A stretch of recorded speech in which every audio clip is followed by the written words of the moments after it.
এটা বস্তুৱে কাম হৈ আছে যে অসমৰ সংখ্যালঘুসকলক যিধৰণে আক্ৰোশমূলকভাৱে নিৰ্যাতন চলোৱা হৈ আছে, সংখ্যালঘুসকলক অৰ্থনৈতিক সামাজিকভাৱে ৰাজনৈতিকভাৱে শৈক্ষিকভাৱে কেনেকৈ পিছপৰাই ৰখা যায় ইয়াৰ ওপৰতেই অসম চৰকাৰে কাম কৰি আছে।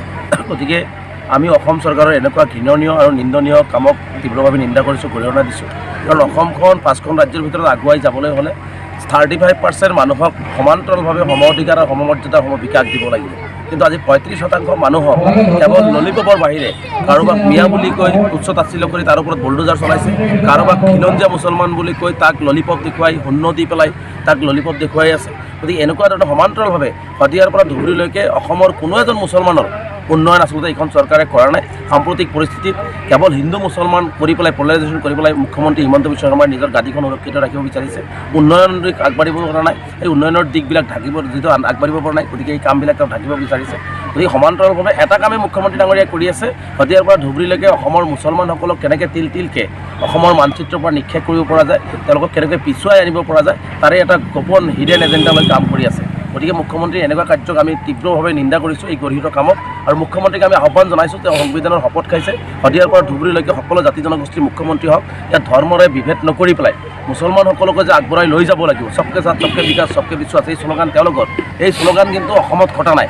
ইয়াত শ্লোগানটো লগাইছে বলডোজাৰ অসমৰ মুছলমানৰ ওপৰত কেনেকৈ বলডোজাৰ সভ্যতা কেনেকৈ চলাব পাৰি, এই কাম চলাই আছে। গতিকে এইখন অসম কেতিয়াও 5খন ৰাজ্যৰ ভিতৰত আগুৱাই নাযায়, একদম লাষ্ট নাম্বাৰতো হয়তো অসম স্থান নাপাব।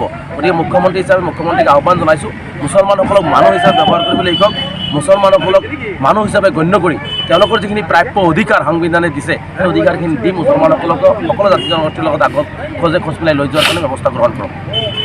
7 বছৰৰ পৰা আমি বাল্য বিবাহৰ কাম কৰি আছোঁ। যিকোনো মূল্যৰ বিনিময়ত বাল্য বিবাহ বন্ধ হ'ব লাগিব। আৰু বিশেষকৈ সংখ্যালঘু অধ্যুষিত অঞ্চলত মই অকপতে স্বীকাৰ কৰিছোঁ, সংখ্যালঘু অধ্যুষিত অঞ্চলত বাল্য বিবাহটো অধিক পৰিমাণে হৈছিলে। আৰু যোৱা 7 বছৰে আমি কাৰো সহায় নোলোৱাকৈ একমাত্ৰ সংবাদ মাধ্যমে আমাক যথেষ্ট সহায় কৰিছে। চৰকাৰৰ পৰা সহায় পোৱা নাই, পুলিচৰ পৰা পোৱা নাই, চাইল্ড লাইনৰ পৰা পোৱা নাই, হেল্থ ডিপাৰ্টমেণ্টৰ পৰা পোৱা নাই, ছ'চিয়েল ৱেলফেয়াৰ ডিপাৰ্টমেণ্টৰ পৰা পোৱা নাই, কাৰো সহায় নোহোৱাকৈ আমি বাল্য বিবাহ বন্ধৰ কাম কাজ চলাই আছিলোঁ। আজি চৰকাৰে হাৰ পাইছে, চৰকাৰে কাম কৰি আছে, আমি চৰকাৰক কামটোক ভাল পাইছোঁ। কিন্তু মুখ্যমন্ত্ৰী ডাঙৰীয়াক এটা আহ্বান জনাম যে এটা ৰাতিৰ ভিতৰতে আইন আদালত আৰু লাঠিৰ কোবেৰে বাল্য বিবাহ শেষ কৰিব নোৱাৰি। মুখ্যমন্ত্ৰী ডাঙৰীয়াই বাল্য বিবাহ কি কাৰণত হয়, বাল্য বিবাহ হ'লে মানুহৰ কি অসুবিধা হয়, বাল্য বিবাহ হ'লে কি আইন ভংগ হয়, এই কথা বতৰাবিলাক সাধাৰণ ৰাইজে গম নাপায়। যিহেতু সাধাৰণ ৰাইজক এতিয়ালৈকে শিক্ষাৰে পোহৰ মুখ্যমন্ত্ৰী দিব পৰা নাই, সাধাৰণ ৰাইজক অৰ্থনৈতিকভাৱে উন্নয়নৰ দিশত আগবঢ়াই লৈ যাব পৰা নাই। গতিকে মুখ্যমন্ত্ৰী ডাঙৰীয়াই প্ৰথমতে ফাইণ্ড আউট কৰক যে বাল্য বিবাহ ক'ত হৈ আছে, কি কাৰণে হৈ আছে। গতিকে মুখ্যমন্ত্ৰী ডাঙৰীয়াৰ লাঠি আইন সমান্তৰালভাৱে শিক্ষাৰ পোহৰ, সজাগতা আৰু শুই থকা স্বাস্থ্য বিভাগ, ছ'চিয়েল ৱেলফেয়াৰ ডিপাৰ্টমেণ্ট আৰু চাইল্ড লাইন এইবিলাকক জাগ্ৰত কৰক। তেতিয়াহ'লে মই ভাবোঁ যে অসমৰ পৰা বাল্য বিবাহ সম্পূৰ্ণ নোহোৱা হ'ব। গতিকে সকলো ৰাজনৈতিক অৰাজনৈতিক সকলো মানুহক আমন্ত্ৰণ কৰক, তেওঁলোকৰ লগত কথা পাতক। যদি মুখ্যমন্ত্ৰী আন্তৰিকতাৰে সঁচাকৈ বাল্য বিবাহটো বন্ধ কৰাটো বিচাৰিছে, আমি যেনেকুৱা ধৰণে 25 চনৰ ভিতৰত সংখ্যালঘু অধ্যুষিত অঞ্চলৰ পৰা বাল্য বিবাহ শেষ হোৱাটো বিচাৰিছোঁ আৰু আমি যিকোনো প্ৰকাৰে এইটো কৰিম।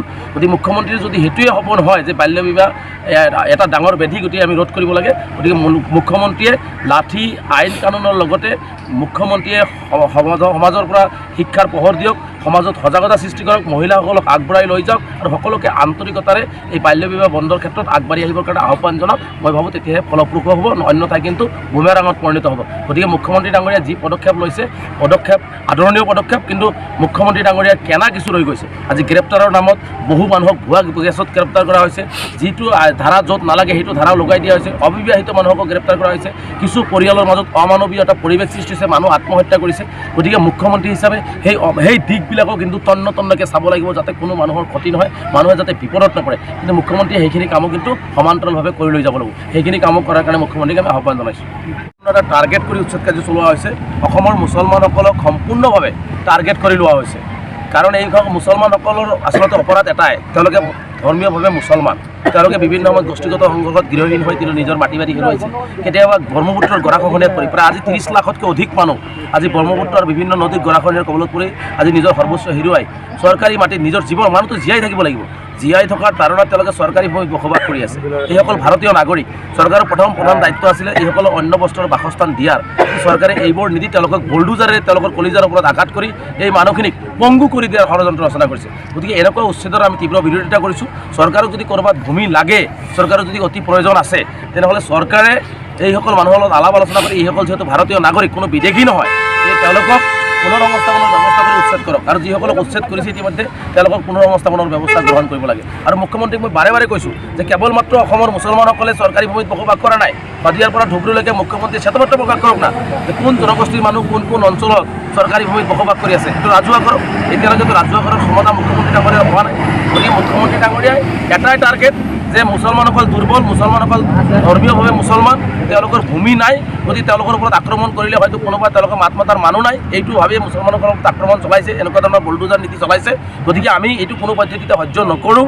আমি ইয়াৰ তীব্ৰ বিৰোধিতা কৰি আছোঁ, জনতাৰ প্ৰতিবাদ কাৰ্যসূচী ৰূপায়ণ কৰিছোঁ। মুখ্যমন্ত্ৰীয়ে যদি আমাৰ দাবীসমূহ পূৰণ নকৰে, উচ্ছেদিত সংস্থাপন আৰু উচ্ছেদৰ পূৰ্বে মানুহখিনিক সংস্থাপনৰ ব্যৱস্থা নকৰাকৈ উচ্ছেদ কৰা বন্ধ নকৰে আৰু মানুহখিনিক যদি প্ৰাপ্য ন্যায় নিদিয়ে, তেনেহ'লে আমি উপায়বিহীন হৈ নিজৰ অধিকাৰৰ বাবে আমাৰ পুলিচৰ গুলি যদি বুকুত ল'ব লগা হয়, সেইটোৰ কাৰণেও সাজু হৈ আমি দিছপুৰ চলযাত্ৰা কাৰ্যসূচী আমি ৰূপায়ণ কৰিম আৰু তাত যদি কোনো অপ্ৰীতিকৰ পৰিস্থিতি সৃষ্টি হয় সম্পূৰ্ণ মুখ্যমন্ত্ৰী জগৰীয়া হ'ব। প্ৰতিবাৰে আমি এইটোৱে দাবী কৰিছোঁ যে অসমৰ মুছলমানসকলক তিলকৈ আচলতে বিভিন্ন ক্ষেত্ৰত সামাজিক, ৰাজনৈতিক, শৈক্ষিক ক্ষেত্ৰত ধ্বংস কৰাৰ কাৰণে বিভিন্ন সময়ত চৰকাৰবিলাকে ব্লু প্ৰিণ্ট ৰচনা কৰে আৰু তাৰে এটা উদাহৰণ হৈছে অসমৰ সংখ্যালঘু অঞ্চলৰ শিক্ষা ব্যৱস্থা অতি পুতৌজনক। আজিলৈকে অসমৰ সংখ্যালঘু অঞ্চলবিলাকত পৰ্যাপ্ত পৰিমাণে ছাত্ৰ অনুপাতে শিক্ষক নাই, বিদ্যালয়বিলাকৰ যিটো আন্তঃগাঁথনি থাকিব লাগে সেইবিলাকৰ উন্নয়ন নাই।